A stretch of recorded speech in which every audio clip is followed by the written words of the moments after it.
Assalamualaikum warahmatullahi wabarakatuh. Waalaikumsalam warahmatullahi wabarakatuh. Pada kesempatan hari ini, saya bagi Tanto akan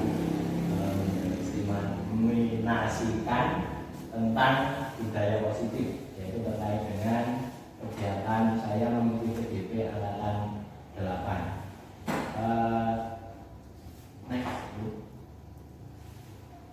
Baik, konsep inti budaya positif yang akan kita pelajari bersama-sama pada siang hari ini yaitu tentang perubahan paradigma belajar, kemudian disiplin positif, nilai-nilai kebajikan, posisi kontrol guru, kebutuhan dasar manusia, kemudian motivasi perilaku manusia, segitiga restitusi dan keyakinan kelas. Kita sejak tahun kemarin di sekolah kita sudah melaksanakan implementasi kurikulum merdeka. Tanpa kita sadari bahwa kita harus mengikuti perkembangan teknologi pendidikan, perkembangan pendidikan saat ini, bahwa kita harus menyesuaikan. Di antaranya yaitu tentang paradigma pendidikan menurut Diajar Dewantoro, kemudian bagaimana pendidikan yang kita berikan yang berpihak kepada murid. Kemudian di sini saya akan memaparkan tentang khususnya budaya positif. Apa itu budaya positif? Nanti kita pelajari bersama-sama. Baik. Selanjutnya tentang perubahan paradigma belajar.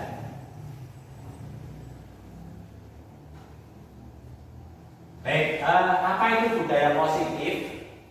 Budaya positif itu merupakan perwujudan dari nilai-nilai atau keyakinan universal yang diterapkan di sekolah. Di sini ada kata kunci nilai atau keyakinan universal. Jadi mungkin selama ini kita ketika menerapkan budaya atau aturan itu masih bersifat daerah, tetapi di dalam budaya positif di sini ada kata kunci nilai atau keyakinan universal. Itu artinya nilai-nilai itu disepakati dan diakui secara menyeluruh. Lanjut, Bu. Baik, tentang paradigma, perubahan paradigma, bahwa pembelajaran dengan paradigma baru merupakan pembelajaran yang dirancang berdasarkan prinsip pembelajaran berdiferensiasi, sehingga murid belajar sesuai dengan kebutuhannya berdasarkan perkembangan sesuai teori psikologi modern untuk mewujudkan profil pelajar Pancasila.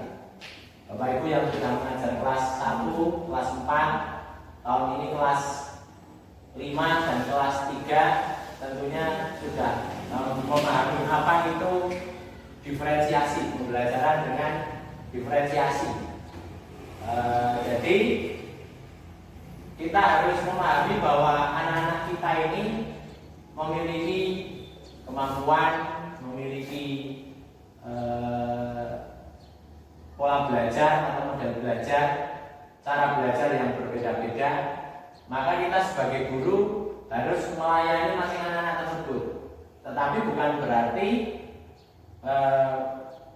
pembelajarannya itu amburadul, gurunya sibuk melayani satu-satu anak, tetapi perencanaan konsep pembelajarannya tetap dikemas dalam satu kelas atau klasikal, tetapi harapannya setiap anak itu akan mendapatkan pelayanan sesuai dengan kemampuannya masing-masing, sesuai dengan potensinya. Nah, itu tentang diferensiasi, itu tentang paradigma baru tentang pembelajaran kita saat ini. Kemudian terkait dengan budaya positif. Budaya positif itu nilai-nilai budaya positif itu tidak terlepas dari yang sering kita dengar, yaitu P5. P5 itu apa ya? Profil P5 apa? Profil pelajar Pancasila itu 3. Yang juga apa? Ya. Profil pelajar Pancasila P5 P3 ya. Nah, itu tentang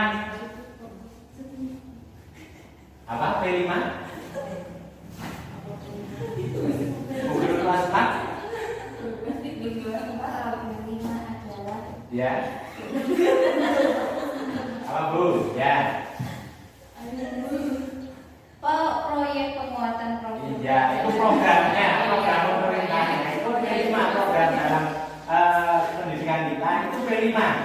Tetapi proyek penguatan profil pelajar Pancasila untuk menguatkan profil pelajar Pancasila. Nah, profil pelajar Pancasila itu memiliki 6 dimensi, diantaranya yaitu beriman, bertakwa pada Tuhan Yang Maha Esa dan berakhlak mulia, berkebinekaan global, gotong royong, mandiri, kreatif, dan bernalar kritis.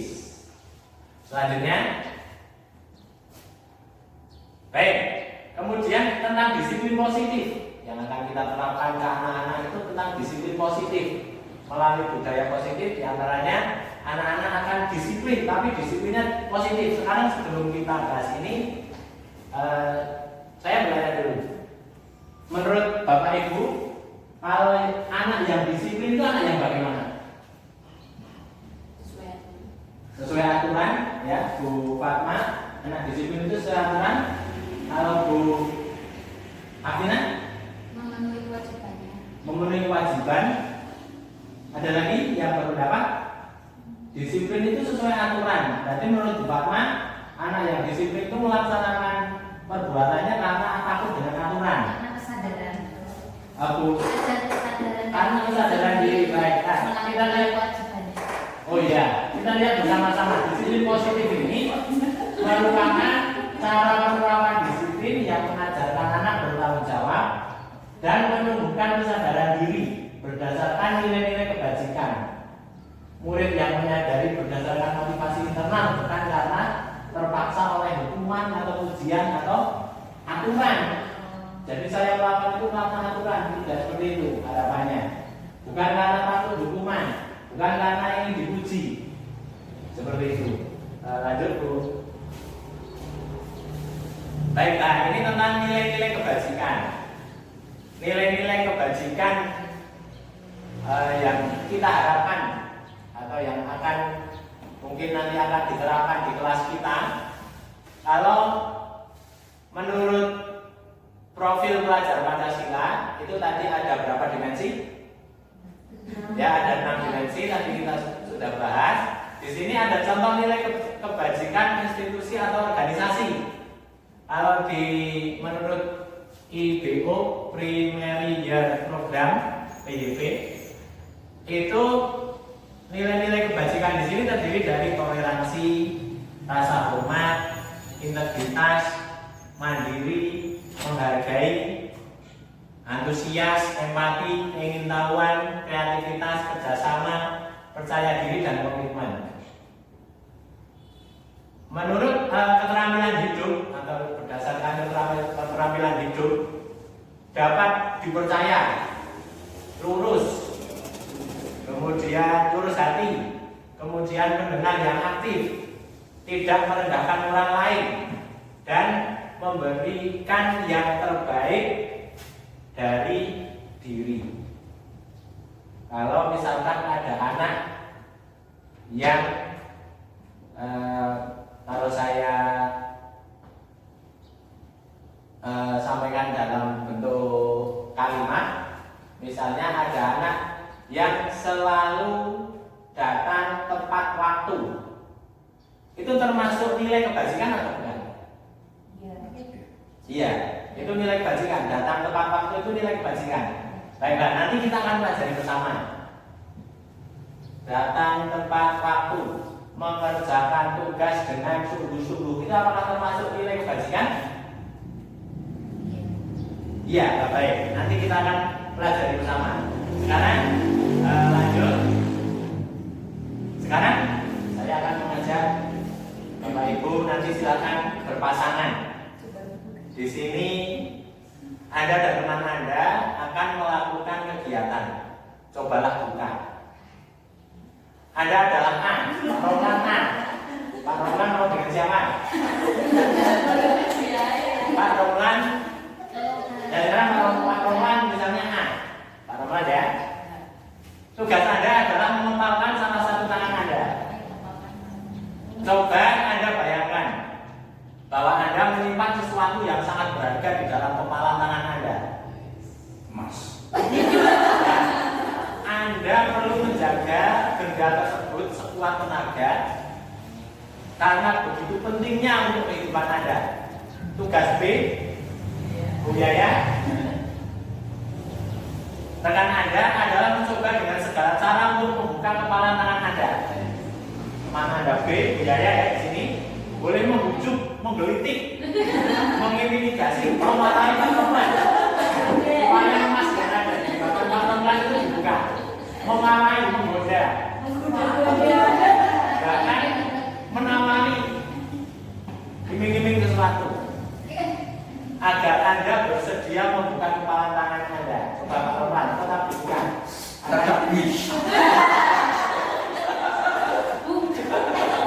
Waktunya kurang lebih 30 detik. Ayo Bu ya.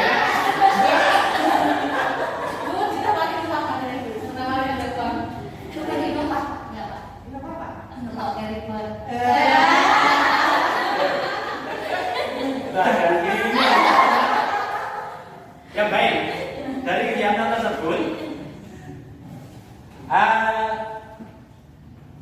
apakah Pak Roland membuka kepalan tangan Anda? Tidak. Tidak. Mengapa alasannya Pak tidak membuka? Mempertahankan barang yang sangat berharga. Mempertahankan barang yang sangat berharga. Itu alasannya Pak Roland tetap menutup kepala tangannya ya. Nah sekarang ini, dalam kegiatan ini sesungguhnya siapa yang memegang kendali atau kontrol untuk membuka atau menutup kepala tangan itu? Kendalinya ada di mana? Di siapa? Kendalinya di A, berarti di Bu Yaya. Pak Roland A. Pak Roland A, ya Pak A. Berarti di Saya. di Pak Roland. Pak Roland, apakah bukan karena istri Pak Roland takut dengan istrinya? Nanti kalau pas saya kasih tahu Bu Yaya takut dengan istrinya? Ayo. Bagaimana kira-kira? Tidak.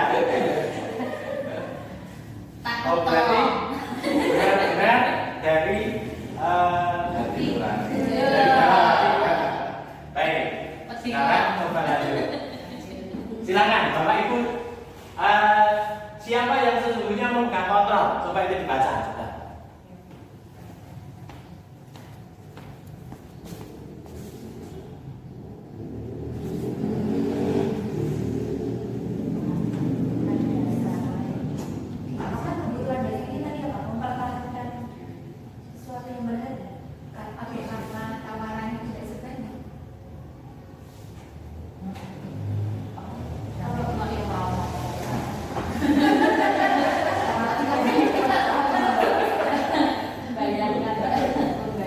Baik, sekarang Bapak Ibu sudah memahami yang memegang kontrol tadi dalam permainan tadi sebetulnya apakah Diri sendiri. diri sendiri. Begitu juga anak kita seorang guru, kita akan berusaha supaya anak kita itu dalam melakukan sesuatu, dalam berbudaya positif itu bukan karena orang lain, bukan karena aturan, tetapi dari diri sendiri. Kembali ke budaya positif tadi, nilai positif, nilai disiplin positif tadi, bahwa disiplin positif itu nilai-nilai yang ada di kita, di anak kita, itu mereka dalam melakukan sesuatu itu bukan karena orang lain atau bukan karena aturan. Seperti itu ya. Lanjut. Nah ini, bagaimana seseorang bisa berubah dari paradigma stimulus respon kepada pendekatan teori kontrol? Bahwa ada yang namanya teori kontrol. Kalau dulu mungkin di saat kuliah kita belajar tentang stimulus respon. Nah ini ada perbedaan tentang stimulus respon dengan teori kontrol. Realitasnya kebutuhan kita kalau dalam stimulus respon. Tetapi kalau menurut teori kontrol, Ini realitanya kebutuhan kita berbeda-beda, kebutuhan anak-anak itu berbeda-beda. Kemudian semua orang melihat hal yang sama. Itu kalau menurut teori stimulus respon. Kalau menurut teori kontrol, setiap orang memiliki gambaran berbeda. Gambaran bayangannya Pak Roman dengan Bu Yaya itu bisa jadi berbeda. Kemudian di dalam stimulus respon kita mencoba mengubah orang agar berpandangan sama dengan kita. Kalau menurut stimulus respon itu guru itu akan mengubah supaya sama dengan gurunya misalnya. Tetapi di sini dalam teori kontrol kita berusaha memahami pandangan orang lain tentang dunia, tentang bahwa kadang anak itu memiliki pandangan yang berbeda dengan kita. Kita harus memahaminya, harus menghormatinya. Kemudian berikutnya menurut stimulus respon itu perilaku buruk dilihat sebagai suatu kesalahan. Tetapi di sini dalam teori kontrol semua perilaku memiliki tujuan, pasti memiliki tujuan. Mungkin suatu ketika kita mendapati memergoki anak-anak kita, ada anak yang minta jajan temannya, bahkan setiap hari mungkin memaksa minta jajan temannya, itu belum tentu itu suatu kesalahan. Guru tidak boleh langsung ini salah, bocah ini sukanya, anak ini sukanya minta jajan temannya. Tetapi kalau menurut teori kontrol, kita harus mendalami anak tersebut itu sebenarnya apa yang terjadi, apa tujuannya. Bisa jadi tujuannya anak tersebut karena memang benar-benar lapar, ingin memenuhi kebutuhannya. Kemudian menurut stimulus respon, orang lain bisa mengontrol saya. Bu Yaya bisa mengontrol Pak Roman kalau menurut stimulus respon. Tetapi berdasarkan teori kontrol, hanya Anda yang bisa mengontrol diri Anda, Roman. Tadi emas yang Pak Roman genggam, hanya saya yang mengendalikan. Mau diiming-iming apa tadi? Ya, tetap tidak boleh. Kemudian saya bisa mengontrol orang lain kalau menurut stimulus respon, tetapi menurut teori kontrol Anda tidak bisa mengontrol orang lain, sebaliknya ya. Jadi kemudian pemaksaan ada pada saat bujukan gagal. Bu Yaya membujuk tidak mau, dipaksa supaya mau. Itu menurut stimulus respon. Tetapi dalam teori kontrol itu kita diharapkan berkolaborasi dan konsensus menciptakan pilihan-pilihan baru. Kemudian stimulus respon itu model berpikirnya menang kalah. Kalau teori kontrol model berpikirnya menang-menang, tidak ada yang kalah. Kita lanjutkan. Baik, sekarang penerapan budaya positif. Budaya positif di sini diawali dengan perubahan paradigma tentang teori kontrol. Tadi kita secara singkat sudah membawa Bapak Ibu tentang apa itu teori kontrol. Kemudian selama ini barangkali kita sebagai guru merasa berkewajiban mengontrol perilaku siswa agar memiliki perilaku sesuai yang guru harapkan. Apakah ini kalau menurut teori kontrol ini benar? Guru merasa berkewajiban mengontrol perilaku siswa, tujuannya sesuai yang guru harapkan. Baik, nah ini ada posisi kontrol guru di sini. Kita sebagai guru pastilah, tidak setiap hari tapi pasti kita pernah melihat, menjumpai anak-anak kita melakukan sesuatu yang tidak sesuai dengan nilai universal. Pasti ada. Nah, di sini ada 5 posisi kontrol guru. Apa saja 5 posisi kontrol guru tersebut? Di antaranya yaitu penghukum, pembuat rasa bersalah, kontrol teman, kemudian pemantau, kemudian yang ini ada 5 kontrol guru berkaitan dengan mengontrol budaya positif anak-anak kita. Apakah Bapak Ibu dulu waktu sekolah? Apakah pernah dihukum? Contohnya pengalaman melawan kesalahan apa? Kemudian tidak mengerjakan PR. Kemudian dia apa? Dikasih apa sama disuruh mengerjakan guru waktu itu? Mengerjakan soal.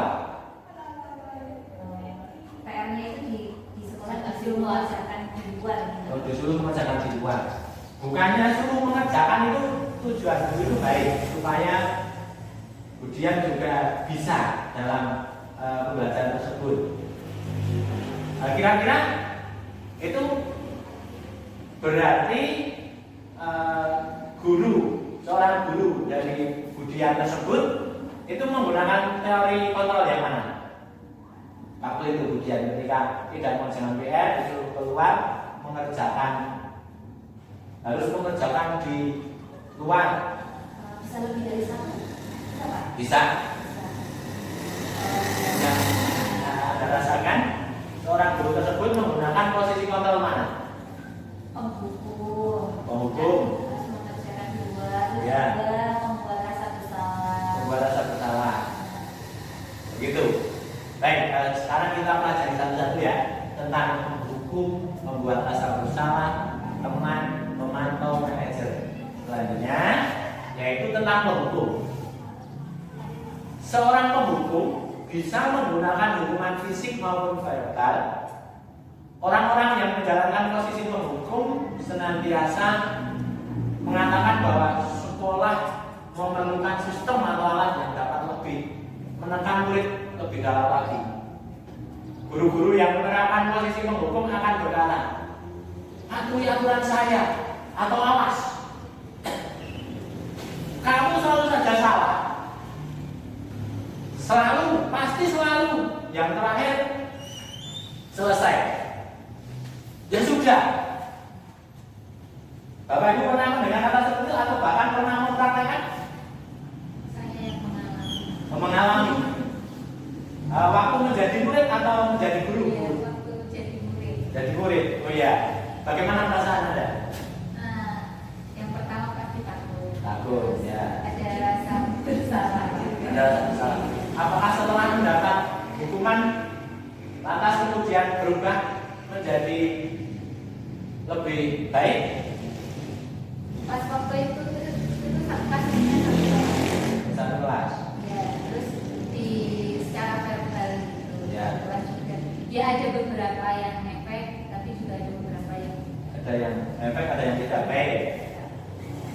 Guru seperti ini senantiasa percaya hanya ada satu cara agar pembelajaran bisa berhasil, yaitu cara dia. Dengan caranya gurunya pokoknya. Pokoknya ini sudah menjadi aturan. Yang tidak mengerjakan PR silakan keluar, mengerjakan di luar. Yang tidak menulis diminta menulis 10 kali misalnya. Ciri penghukum nada suaranya tinggi, bahasa tubuhnya mata melotot, jari menunjuk-nunjuk, dan menghardik. Hasilnya kemungkinan murid marah dan mendendam atau dendam atau sifatnya itu tidak menjadi lebih baik. Itu tentang kontrol penghukum. Selanjutnya, baik, ini yang membuat merasa bersalah. Biasanya ibu-ibu ini kalau ada anak yang tidak sesuai aturan akan membuat merasa bersalah, akan menggunakan keheningan yang membuat orang lain merasa tidak nyaman, orang lain merasa bersalah atau rendah diri. Kata-kata yang keluar dengan lembut dan seperti, "Ibu sangat kecewa sekali dengan kamu. Berapa kali Bapak harus memberitahu kamu ya? Gimana coba kalau orang tua kamu tahu kamu berbuat begini? Bagaimana kalau guru dimarahi Bapak kepala sekolah?" Itu cara dengan kontrol membuat rasa bersalah. Anak menjadi rasa bersalah, merasa bersalah, kasihan dengan gurunya. murid merasa tidak posisi murid akan menilai diri yang buruk tentang diri mereka, akan menilai dirinya salah, diri saya tidak berguna untuk bu guru misalnya. Murid merasa tidak berharga dan telah mengecewakan orang-orang yang disayanginya. Hasilnya, murid akan merasa bersalah telah mengecewakan ibu atau bapak gurunya. Murid akan merasa menjadi orang yang gagal dan tidak sanggup membahagiakan orang lain. Murid tertekan seperti inilah yang tiba-tiba bisa meletus amarahnya, seolah-olah dia malu dengan bu gurunya karena merasa bersalah. Tetapi suatu saat bisa jadi anak ini meletus amarahnya dan bisa menyakiti diri sendiri atau orang lain. Itu kontrol membuat rasa bersalah. Selanjutnya sebagai teman. Nah ini kadang sering saya alami dengan murid-murid kita itu cenderung seperti temannya, bahkan bermain bersama, akrab sekali dengan murid-murid kita. Kita perlakukan murid-murid selayaknya teman, apalagi saya mengajar anak-anak yang kelas tinggi. Seperti itu. Nah, seperti ini guru pada posisi ini tidak akan menyakiti murid. Bahkan mungkin muridnya itu suka dengan guru tersebut. Muridnya dekat dengan pak guru, bu guru. Posisi teman pada guru bisa negatif atau positif. Di sini bisa berdampak positif, bisa berdampak negatif. Positif di sini berupa hubungan baik yang terjalin antara guru dan murid. Guru di posisi teman menggunakan hubungan baik dan humor untuk mempengaruhi seseorang. Mereka akan berkata, ayo bantulah dari bapak ya. Ayo ingat, tidak bantuan bapak selama ini. Ingat tidak bantuan bapak selama ini. Ya sudah, kali ini tidak apa-apa. Begitu kalau ada yang melakukan kesalahan. Nanti ibu bantu bereskan. Tidak apa-apa, kamu belum bisa, tidak apa-apa, nanti pak guru ajari. Seperti temannya. Tidak apa-apa, maksud jangan bilang ya. Tidak apa-apa, seperti itu. Nah, hal negatif dari posisi teman, bila suatu saat guru tersebut tidak membantu, maka murid akan kecewa dan berkata, saya pikir bapak teman saya. Murid merasa dikecewakan dan tidak mau lagi berusaha. Hal lain yang mungkin timbul adalah murid hanya akan bertindak untuk guru tertentu. Di sekolah itu dia dekat sekali dengan guru tertentu. Ketika diminta oleh bapak guru yang lain, kadang tidak mau. Itu kalau kita menggunakan kontrol teman. Kemudian murid akan bergantung pada guru tersebut. Kadang pak gurunya yang dekat itu tidak datang ke sekolah, dia merasa kesepian, merasa tidak ada yang mengayomi atau hal lain. Hasilnya, murid akan merasa senang dan akrab dengan guru. Ini positif ya. Tetapi ini termasuk dampak yang positif. Hanya saja di sisi negatif, murid menjadi tergantung pada guru tersebut. Lanjut, sekarang posisi pemantau. Atau memantau berarti mengawasi. Seorang guru selalu mengawasi muridnya. Pada saat kita mengawasi, kita bertanggung jawab atas perilaku orang-orang yang kita awasi. Posisi pemantau berdasarkan pada peraturan dan konsekuensi. Ada peraturan, ada konsekuensi. Kemudian menggunakan sanksi atau konsekuensi tadi, kita dapat memisahkan hubungan pribadi kita dengan murid sebagai seorang yang menjalankan posisi pemantau. Jadi di sini dalam pemantau ini biasanya anak akan mendapatkan konsekuensinya. Kalau tidak melakukan ini ya sudah konsekuensinya. Namun kalau datang terlambat, konsekuensinya tidak boleh masuk kelas sampai nanti jam istirahat misalnya. Kemudian pertanyaannya, untuk kontrol pemantau ini peraturannya apa? Apa yang telah kamu lakukan? Sanksi atau konsekuensi apa? Ini tentang teori pemantau. Hasilnya, murid memahami konsekuensi yang harus dijalankan karena telah melanggar salah satu peraturan sekolah. Kadang-kadang murid berpendapat melakukan kesalahan itu tidak apa-apa, yang penting dia bisa memenuhi konsekuensi tersebut. Kadang seperti itu.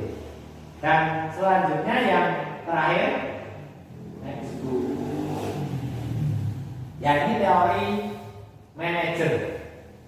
Posisi terakhir teori manajer adalah posisi di mana guru berbuat sesuatu bersama dengan murid, mempersilahkan murid mempertanggungjawabkan perilakunya, mendukung murid agar dapat menemukan solusi atas permasalahannya sendiri, dari permasalahan sendiri dan memberi solusi dari murid. Seorang manajer telah memiliki keterampilan di posisi teman maupun pemantau, dan dengan demikian bisa jadi di waktu-waktu tertentu kembali kepada kedua posisi tersebut. Kadang-kadang seorang manajer juga kadang-kadang menjadi seperti posisi pemantau, kadang-kadang posisi teman jika diperlukan. Namun bila kita menginginkan murid-murid kita menjadi manusia yang merdeka, mandiri dan bertanggung jawab, maka kita perlu mengacu kepada restitusi yang dapat menjadikan murid kita seorang manajer bagi dirinya sendiri. Murid itu akan mengelola dirinya sendiri ketika melakukan kesalahan. Di sini penekanan bukan kepada kemampuan membuat konsekuensi, namun dapat berkolaborasi dengan murid bagaimana memperbaiki kesalahan yang ada. Seorang manajer akan berkata, apa yang kita yakini? Kembali ke keyakinan kelas. Apakah kamu meyakininya? Jika kamu meyakininya, apakah kamu bersedia memperbaikinya? Jadi diberi pertanyaan-pertanyaan romantik. Apa rencana kamu untuk memperbaiki hal ini? Jadi murid diberi kebebasan untuk merencanakan apa yang akan dilakukan untuk memperbaiki kesalahannya itu. Tugas seorang manajer bukan untuk mengatur perilaku seseorang. Kita membimbing murid untuk dapat mengatur dirinya.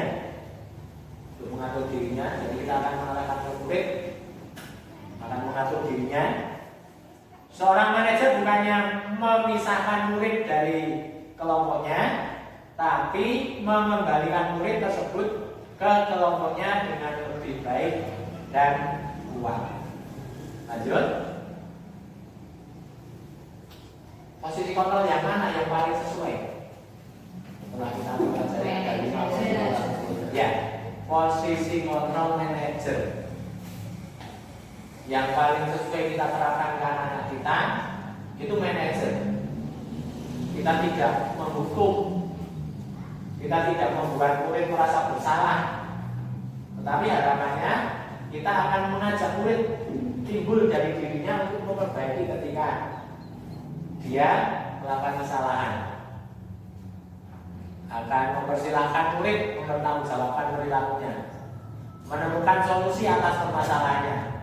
Nah, di sini menyelesaikannya dengan restitusi. Nanti kita akan melanjutkan memahami tentang apa itu restitusi. Lanjut. Nah, balik ke materi ini tadi. Selain kontrol, nilai-nilai positif atau nilai kebajikan, di sini ada motivasi perilaku manusia. Seseorang melakukan sesuatu itu pasti ada motivasinya. Nah, motivasi perilaku manusia di sini ada motivasi eksternal dan ada motivasi internal. Motivasi eksternal diantaranya ternyata tadi orang disiplin menurut Bu Fatma itu termasuk motivasi apa? Bu Fatma tadi menjawab karena orang disiplin itu karena aturan. Itu termasuk motivasi apa? Eksternal ya, untuk menghindari tidak nyaman atau hukuman, untuk mendapat penghargaan atau imbalan. Itu motivasi eksternal. Motivasi internal ini untuk menjadi orang yang mereka inginkan dari dirinya. Saya ingin seperti ini dan menghargai diri sendiri, tapi dengan nilai-nilai yang mereka percaya, sesuai dengan dirinya tetapi sesuai dengan nilai. Nah, nilai-nilai tentunya tadi nilai apa? Dipanggil berdasar nilai apa?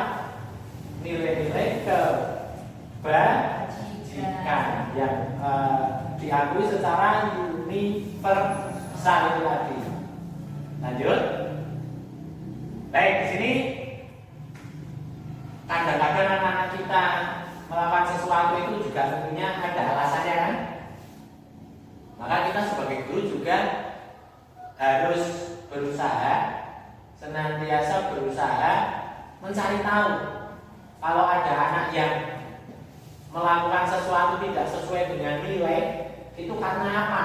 Nah, di sini ternyata manusia itu memiliki 5 kebutuhan dasar. Yang pertama yaitu kebutuhan bertahan hidup, makan, minum, tidur, tempat tinggal. Ini kebutuhan bertahan hidup. Kebutuhan cinta dan kasih sayang itu merupakan kebutuhan. Kebutuhan penguasaan, pengakuan akan kemampuannya. Kebutuhan kebebasan, ini bebas, itu sebuah kebutuhan. Kebutuhan akan kesenangan, ingin senang, itu juga kebutuhan. Nah baik, biasanya seperti ini, kalau di kelas saya pernah menjumpai seorang anak yang secara akademik dia kurang, secara akademik dia tertinggal dengan teman-temannya. Kemudian dia ketika di lapangan untuk bermain, ketika istirahat, dia cenderung berusaha teman-temannya itu untuk patuh dengan dia. Berusaha teman-temannya, kalau ada teman yang tidak manut dengan dia, kadang anak tersebut akan istilahnya melawan atau memaksa, bahkan sampai berkelahi misalnya. Nah ini ternyata kalau kita pelajari berdasarkan 5 kebutuhan dasar ini, anak ini ternyata kalau kita ajak-ajak berdiskusi, kita ajak tanya jawab, ternyata anak tersebut dia ingin memenuhi kebutuhannya, yaitu kebutuhan penguasaan. Kebutuhan penguasaan. Ketika di kelas dia tidak bisa menguasai materi, ketika ditanya dia cenderung diam, ketika ada pertanyaan, ada tanya jawab, diskusi, kadang dia tidak memiliki mendapatkan kebutuhan penguasaan di dalam kelas. Kemudian ketika di luar kelas dia ingin memenuhi kebutuhannya, saya berkuasa, saya berani. Nah itu maka kita harus memahami anak-anak kita melawan sesuatu hal itu pasti ada alasannya. Maka berdasarkan kebutuhan dasar ini, kita sebagai guru yang berpihak kepada murid, menurut Ki Hajar Dewantoro kita harus berpihak kepada murid, harus menghamba kepada murid. Maka tentunya jika ada anak yang tidak sesuai dengan nilai-nilai, kita harus menelusurinya. Apa sebabnya? Tidak langsung kamu itu sukanya berkelahi, kamu ingin menang sendiri, kamu ingin jadi apa? Tidak seperti itu kan? Tapi kita harus memahami sebenarnya apa yang terjadi. Begitu juga tadi saya menyampaikan, ada anak itu sukanya minta jajannya temannya. Tiap hari sering minta jajan temannya.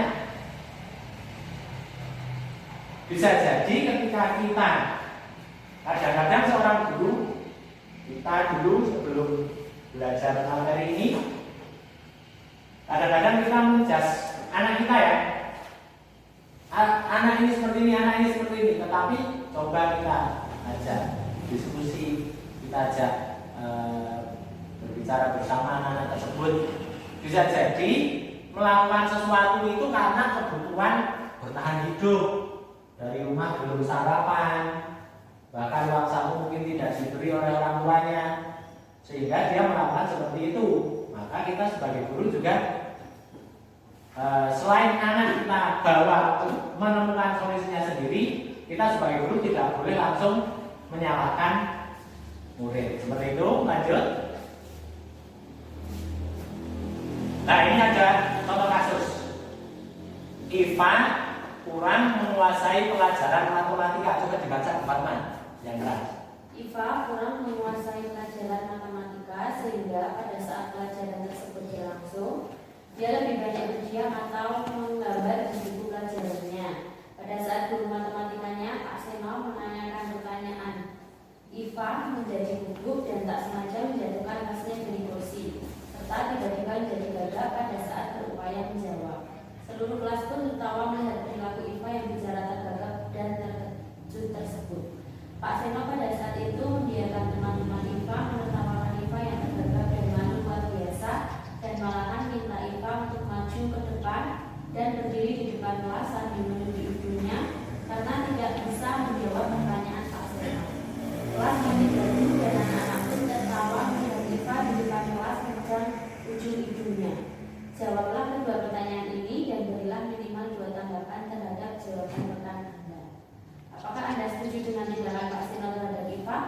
Mengapa menurut Anda tindakan Pak Seno terhadap Iva adalah sebuah hukuman? Atau? Ya baik. Kita lihat kasus ini Bu Iva. Oh Iva ya, Iva yang kurang menguasai pelajaran matematika oleh Pak Seno di apakah itu? Disuruh maju menuju hidungnya. Pertanyaannya, apakah Anda setuju dengan tindakan Pak Seno terhadap Iva? Tidak setuju. Sangat tidak setuju. Mengapa? Menjatuhkan mental anak. Ya, menjatuhkan mental anak. Iva diminta berdiri di depan sambil bahkan memegang hidungnya ya. Kira-kira tadi Pak Seno tadi menggunakan teori kontrol apa itu? Menggunakan kontrol apa? Anak disuruh berdiri di depan itu termasuk sebuah hukuman ya. Jadi itu kontrol penghukum. Selanjutnya, coba dibaca Bu Dian. Ibu Anas, guru kelas 2 SD, mendapatkan masalah. Murid-muridnya tidak bisa tertib berdiri antri di depan pintu kelas dan selalu berebutan masuk ke dalam kelas setelah jam istirahat usai. Ini tentunya sangat mengganggu proses pembelajaran di mana kelas tidak dapat mulai tepat waktu karena Ibu Anas sibuk menenangkan murid-muridnya untuk waktu cukup lama. Akhirnya Ibu Anas berpikir cepat dan mengandalkan stiker bintang. Setiap murid-muridnya akan masuk kelas usai jam istirahat, Bu Anas akan mengiming-imingi murid-muridnya dengan stiker bintang. Siapa yang dapat berdiri lurus dan berbaris rapi antri di depan pintu dapat bintang dari Bu Anas. Bagian besar murid-muridnya menyambut tantangan tersebut dan langsung berdiri rapi di depan pintu agar mendapatkan stiker bintang. Hal ini terus dilakukan Bu Anas selama beberapa minggu karena itu berhasil membuat murid-muridnya berdiri rapi antri di depan pintu. Sampai pada suatu saat Bu Anas sakit dan terpaksa digantikan Pak Heru. Pak Heru tidak mengetahui tentang stiker bintang dan benar saja pada saat masuk ke kelas usai jam istirahat, murid-murid kelas 2 kembali berebutan masuk kelas. Apa yang terjadi? Mengapa? Jawablah ketika pertanyaan ini dan berilah minimal 2 tanggapan terhadap jawaban Anda berdasarkan teori motivasi yang telah Anda pelajari pada pembelajaran sebelumnya. Kira-kira apa motivasi murid-murid kelas 2 untuk bersedia berdiri antri sebelum masuk kelas? Adakah cara lain agar murid-murid kelas 2 bersedia antri di depan kelas tanpa diberi penghargaan stiker bintang? Jelaskan. Ya itu. Tadi motivasi murid-murid bisa masuk kelas dengan cepat itu motivasinya apa tadi?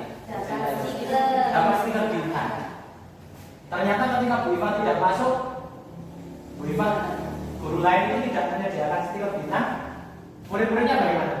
Ceritanya. Kembali berebut. Oh, berarti kira-kira dengan memberi hadiah atau memberi stiker itu tadi itu efektif tidak ya untuk mendisiplinkan anak? Efektif tapi tidak berkesinambungan Iya, itu tidak bertahan lama. Tidak bertahan. Tidak bertahan lama. Disiplinnya anak mungkin ketika di kelas itu apa bisa jadi nanti kalau tua melawan sesuatu kalau tidak ada hadiahnya tidak akan melakukan seperti itu. Apakah ada cara lain supaya anak-anak bisa antri tanpa stiker bintang? Tentunya ada ya. Kita sebagai seorang guru harus senantiasa berinovasi. Bagaimana caranya anak-anak? Nah, sesuai dengan teori tadi, kita tidak boleh menggunakan menghukum, tidak boleh hukuman. Tetapi di sini memberikan hadiah juga itu kurang efektif. Maka cara yang paling tepat yaitu tadi dengan kontrol apa? Manajer yang nanti kita akan lanjutkan bahwa manajer ini bisa kita lakukan dengan restitusi. Lanjut. Nah, ini ada suatu pesan buat kita. Menurut saya ini sangat bagus. Dihukum oleh penghargaan. Saat kita berulang kali menjanjikan hadiah kepada anak-anak agar berperilaku bertanggung jawab, atau kepada seorang murid agar mempelajari sesuatu yang baru, atau kepada seorang karyawan agar melakukan pekerjaan yang berkualitas, kita sedang berasumsi mereka tidak dapat melakukannya. Kalau kita ngiming-ngiming hadiah, kita itu sudah berasumsi kalau mereka itu tidak bisa melakukan, atau mereka tidak akan memilih untuk melakukannya. Ini menurut Alfie Kohn. Kemudian wawancara ASJD Annual Conference pada Maret tahun 1995 mengemukakan baik penghargaan maupun hukuman adalah cara-cara mengontrol perilaku seorang yang menghancurkan potensi untuk pembelajaran yang sesungguhnya. Menurut Kohn, secara ideal tindakan belajar itu sendiri adalah penghargaan sesungguhnya. Proses belajar yang menyenangkan itu penghargaan.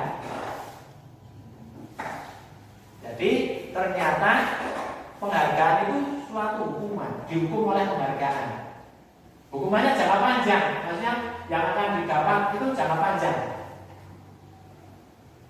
Dengan penghargaan, dengan hadiah, itu dalam jangka panjangnya itu baik tidak untuk anak-anak kita. Itu perlu kita renungkan. Selanjutnya,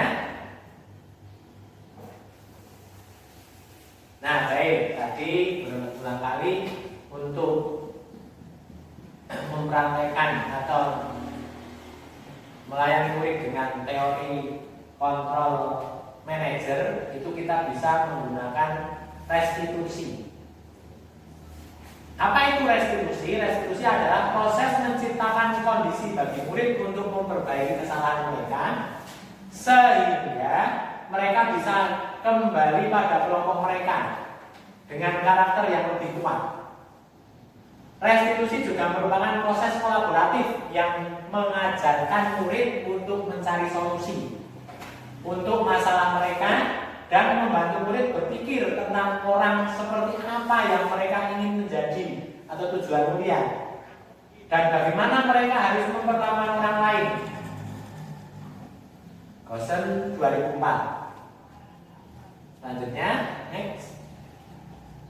Segitiga restitusi itu suatu proses dialog yang dijalankan oleh guru atau orang tua agar dapat menghasilkan murid yang mandiri dan bertanggung jawab. Lanjut. Nah ini, dalam melaksanakan segitiga restitusi, ada 3 tahapan dalam segitiga restitusi.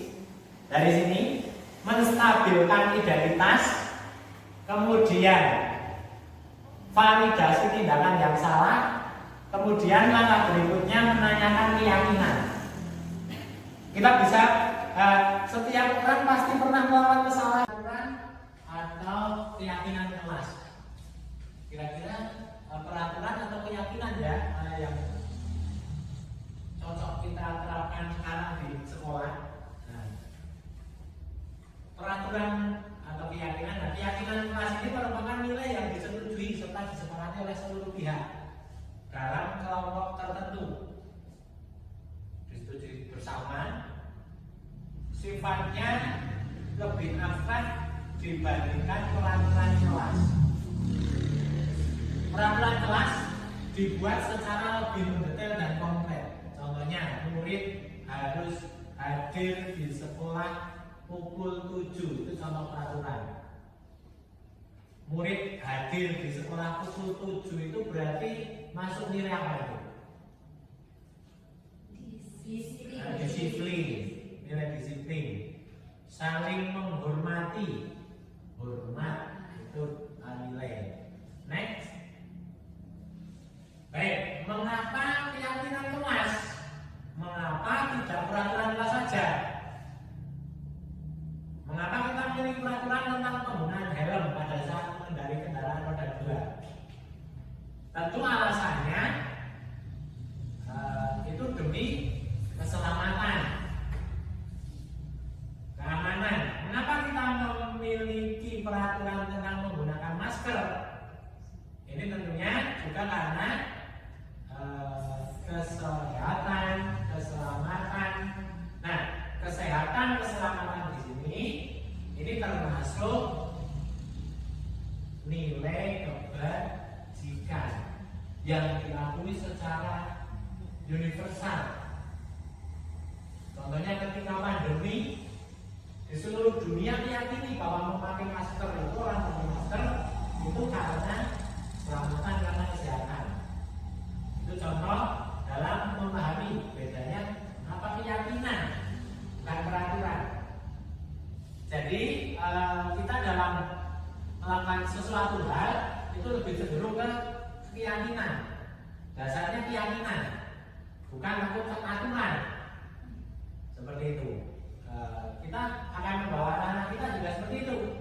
Anak-anak kita disiplin bukan karena takut dengan aturan, tetapi karena nilai-nilai yang diyakini, yang diakui secara universal. Next, Bu. Nah, ini ada contoh keyakinan kelas. Di contoh keyakinan kelas 1 diantaranya setiap anggota kelas perlu belajar, setiap anggota kelas perlu senang. Contoh keyakinan kelas 5, selalu bersikap positif, senantiasa menjadi diri terbaik. Ini masuk keyakinan karena di sini tidak dijelaskan detail bersikap positifnya apa. Ini nilai positif, menjadi diri yang terbaik, percaya dan menghormati orang lain serta barang miliknya. Di keyakinan kelas contoh kelas 7 di sini ditulis hormat. Kegiatannya apa ini? Bekerja apa yang dilakukan, diterima dan dimiliki apa yang dilakukan. Hormat, bekerja, diterima dan dimiliki, ini termasuk apa? Iya, ini termasuk nilai kebajikan, termasuk nilai. Yang nilai ini akan menjadi dasar di keyakinan kelas.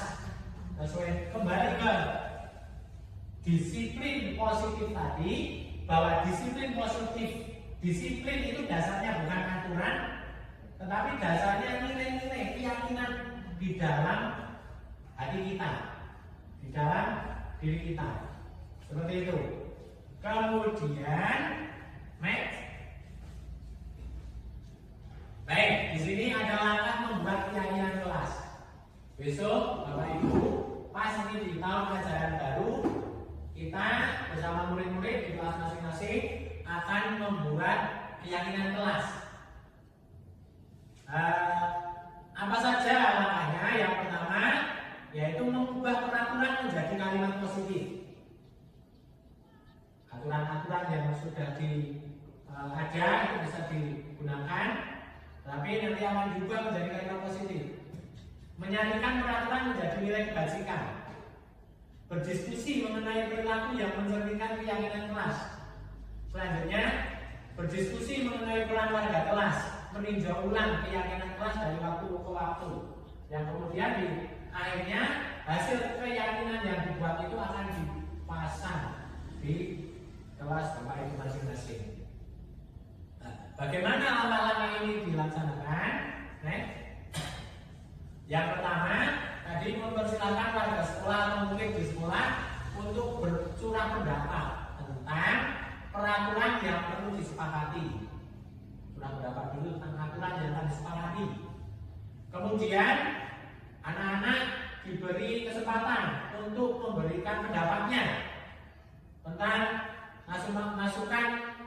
masukan nanti boleh ditulis di papan tulis atau ditempel menggunakan di kertas plano, di mana setiap siswa, setiap warga itu berhak untuk menyampaikan pendapatnya, menyampaikan masukannya. Kemudian susunlah keyakinan kelas sesuai prosedur pembentukan keyakinan kelas atau keyakinan sekolah. Ganti kalimat-kalimat negatif menjadi kalimat positif. Contoh kalimat negatif, jangan berlari di kelas. Maka bisa kita ubah. Kalau ada anak yang menyampaikan pendapatnya masih dalam bentuk kalimat negatif, kita ganti, kita ubah, kita akomodir masukan tersebut, tetapi kita diskusikan bersama menjadi sebuah kalimat positif. Contohnya, berjalanlah di kelas. Kemudian setelah curah pendapat sudah dicatat, kemudian akan mendapati bahwa pernyataan yang tertulis masih banyak yang berupa peraturan. Selanjutnya ajak warga sekolah untuk mengemukakan nilai-nilai kebajikan dari peraturan-peraturan dari masukan tadi, itu dikelompokkan. Nilai-nilai apa saja yang akan diyakini di kelas kita. Kemudian contoh, berjalan di kelas, mendengarkan guru, datang tepat waktu. Ini bisa kita ubah atau bisa kita diskusikan bersama bahwa itu merupakan nilai disiplin. Menghormati guru, nilai hormat. Keyakinan inilah yang akan dirumuskan dalam daftar yang disepakati. Kegiatan ini juga merupakan pendalaman pemahaman bentuk peraturan ke keyakinan kelas. Jadi Bapak Ibu di kelas akan membuat keyakinan kelas yang keluar dari peraturan. Kemudian harapannya akan ada nilai-nilai yang disepakati bersama, yang akan diyakini oleh anak-anak kita, sehingga mereka dalam melakukan sesuatu, melakukan suatu hal itu karena keyakinannya, bukan karena takut dengan hukuman, bukan karena aturan seperti itu. Lanjut. Baik, matur nuwun, terima kasih. Salam dan bahagia. Sebelumnya, apakah ada pertanyaan dari Bapak Ibu? Sebelum besok Bapak Ibu akan membuat keyakinan kelas di kelas masing-masing. Sudah jelas? Kalau ada pertanyaan, Ya. kalau nanti ada anak itu yang melanggar aturan kelas terus gimana itu? Ya, kalau ada anak yang melanggar aturan kelas atau keyakinan kelas, maka Bapak bisa menyelesaikannya. Tadi ada nilai kontrol 5 tadi, yang paling baik nilai apa? Ada nilai manajer bisa diselesaikan dengan segitiga restitusi.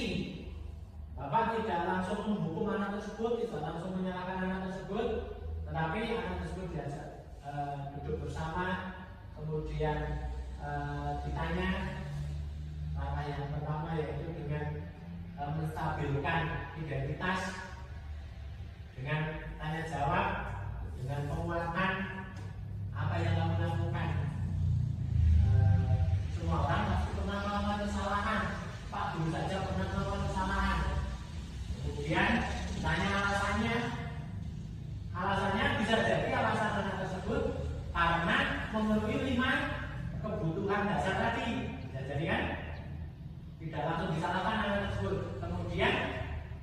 diarahkan ke kembali mengingat keyakinan kelas yang sudah Bapak buat di kelas.